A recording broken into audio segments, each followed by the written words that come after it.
Hello, my friends. Today is June 10th. My name is Joseph, and this is Markets Weekly. This week, we're going to talk about three things. First, we're going to talk about the prospect of the Fed raising their inflation target. Secondly, we're going to talk about the surprise rate hikes from the Reserve Bank of Australia and the Bank of Canada. And lastly, we're going to talk about the prospect of us being in a new bull market. Okay, starting with the Fed. Now, over the past few months, there's been a lot of buzz in the press about the prospect of global central banks raising their inflation target. Madame Lagarde from the ECB, for example, has suggested that the ECB could raise their inflation target, but only after they get inflation back to their current 2% target. I think that there's a lot of buzz on central banks potentially raising their inflation target is because inflation is way above their target and they might not be able to get it under control without causing unemployment to spike a lot. Now, this is a debate that we also had in the 1970s. Back in the 1970s, inflation was very high, and the Fed chair at the time, Arthur Burns, was hiking rates to try to get inflation under control. When he was doing that, a lot of people in Congress and in the press were complaining. Arthur Burns, very mean person, hurting the economy and raising unemployment. So Arthur Burns was basically constrained. He was not able to tighten monetary policy as much as he would have liked. What we learned in the 1970s, though, was that that trade-off between inflation and unemployment doesn't necessarily hold in the medium term, because at the end of the 1970s, we had high inflation and also high unemployment.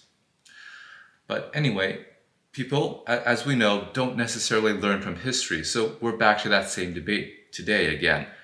People don't want the central banks to raise rates a lot because they're afraid that unemployment would go higher. And one way to get central banks to not raise their interest rates a lot is to simply change their inflation target higher. Now, if the Fed were to do that, how would they go about raising their inflation target? Well, one way they would definitely not go about doing it is that they would definitely not show up at a press conference and then just tell everyone, hey guys, I've decided that my inflation rate target is going to be 3% instead of 2%. That's definitely not going to happen because according to how central banks think about the world, that will be very destabilizing. So from the central bank's perspective, a central bank's inflation target anchors inflation expectations, which in turn anchors actual inflation. Now, that's not necessarily how the world actually works, but that's how they think about it. Now, part of this makes sense to me, but part of it doesn't. It totally makes sense to me that someone's expectations of future inflation impacts their current economic activity. For example, if I'm a corporation and I expect prices to be 10% higher next year, then when I'm setting prices for next year, I'm obviously going to raise my prices by 10%. And if I do that, voila, you get inflation. Or if I'm a consumer and I expect prices to be 10% higher next year than today, then obviously I'm going to go and buy stuff today. And if everyone does this, then, well, you get more demand and you get higher actual inflation. So I do think there's a relationship between inflation expectations and actual inflation.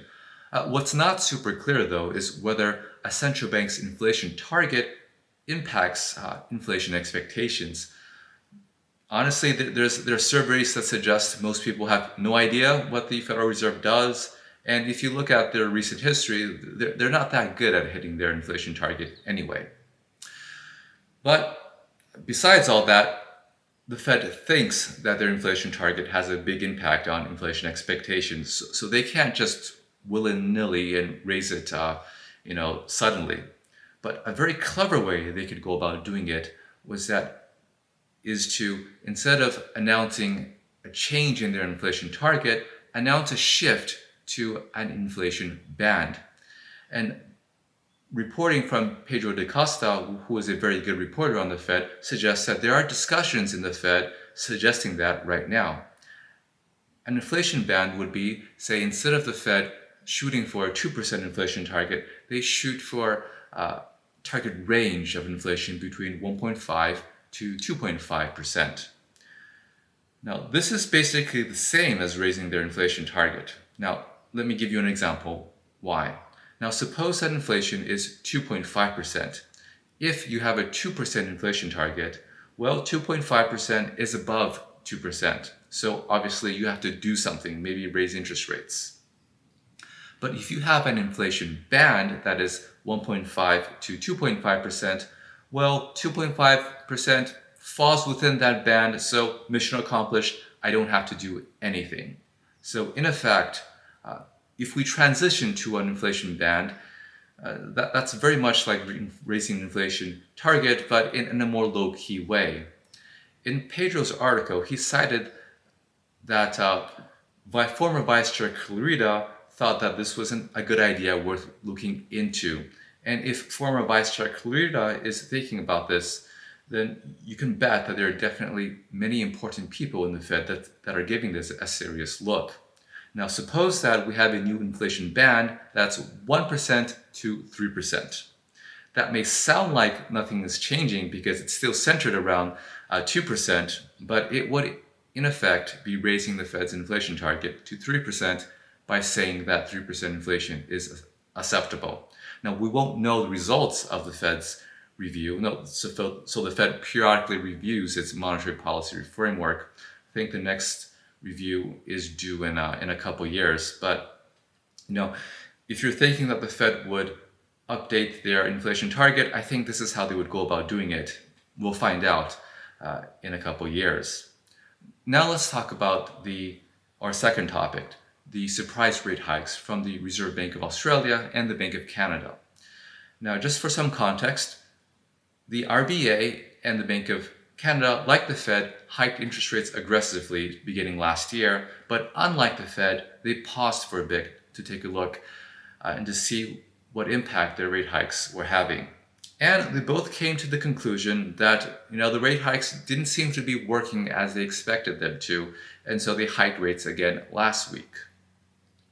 They both said very similar things, that inflation seems to be higher and more stubborn than we expected. So the RBA in particular had a really interesting graph. So after the RBA hiked rates, Governor Lowe of the RBA gave a speech the following day discussing the logic behind the recent rate hike. Now, he noted a lot of things, but one thing that stood out to me is that it seemed a big part of the decision was that the labor market remained very strong, driving high wage gains, but also driving high unit labor costs. Now, unit labor costs are different from wage gains because they take into account productivity. So, for example, if you're a worker and you get a wage increase, yes, on the surface, it sounds like labor costs are going higher. But if that worker also produces more per hour, then labor costs are not increasing because even though you're paying them more, they're also producing more. So you have to take into their productivity in account as well. But what's happening in Australia is that wages are going higher, but productivity is not really going up. It's actually declining in some cases. So if you have higher wages and declining productivity, you get higher unit labor costs. And in the case of Australia, Governor Lowe shows a very compelling graph that there's a strong relationship in Australia between inflation and unit labor costs. So rising unit labor costs are foreshadowing persistently high inflation.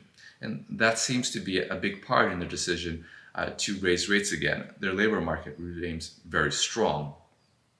Now, moving to the Bank of Canada, after Canada gave their rate hike decision, Deputy Governor Beaudry gave a speech that gave us a bit more context on why they hiked rates again. Now, Governor Beaudry noted that they hiked rates and paused in January, thinking that everything was trending in the right direction. But to their surprise, though, inflation perked back up, services activity remained strong, and even interest rate sensitive sectors like goods purchases and housing seemed to be rebounding. So, in a word, it didn't seem to be working, and that surprised them, so they hiked rates again. But what was super interesting about Deputy Governor Beaudry's speech, and I encourage you to read it, I'll link to it in the notes below, is that he seems to think that we might be in a fundamental regime change, a higher inflationary world that requires interest rates to stay higher for longer. He notes things like deglobalization, increasing investment demand from climate transition stuff, and aging population as some of the factors that are driving perhaps structural inflation. And that might suggest that rates are going to stay high for longer. That might suggest that we are in a very different world today than we were pre-2020. Now, he's not the only central banker who has mentioned this before. Other central bankers across the world have as well. And so that may inform our outlook for how other major central banks will have to behave in the coming months. Now, lastly, let's talk about the idea of whether or not we're in a new bull market. So stocks have risen, about 20% from their lows, and many people are thinking that we are in a new bull market. Indeed, I think the cover of Barron's magazine suggests that, things are great, you guys should buy stocks, everything's okay. And if you look at stock prices over the past few weeks, they seem to go up every single day. Now, my personal opinion is that we are definitely not in the new bull market. And what I'm seeing in the market is very concerning. So overall, when I look at asset prices, I like to look at it from the perspective of the stance of monetary policy. What I've learned over the past decade is that the biggest and most influential force in the markets are the global central banks, especially the Fed. And the global central banks, they are telling you that they want to stay higher for longer. They want to tighten monetary policy. They're not done yet. And, a lot of their tightening is potentially not yet to be felt. So there's often a lag between when monetary policy tightens and when it's been felt in the economy. Now, I don't know what that lag is, but I'm getting the sense that it's probably not fully felt since we hike rates so rapidly. So in the coming months, we might have more rate hikes from the Fed. We know we have quantitative tightening ongoing. We know there's a lot of issuance of Treasury securities that are probably going to put upward pressure on interest rates. And we also know that the economy is slowing. So I don't actually think these are the good ingredients for a new bull market. In my perspective, new bull markets would start once I think the Fed is ready to start easing again. There's a lot of people in the markets who have been placing pretty aggressive bets over the past few months that, the Fed is on the cusp of cutting rates, on the cusp of ending the rate hiking cycle. That's actually gone out of the short-term interest rate markets. But I think the equity markets are a bit slow to realize that the rest of the market is more in step with the Fed for a higher for longer stance. So I don't think we're in a new bull market. I'm very, very cautious of what I see right now.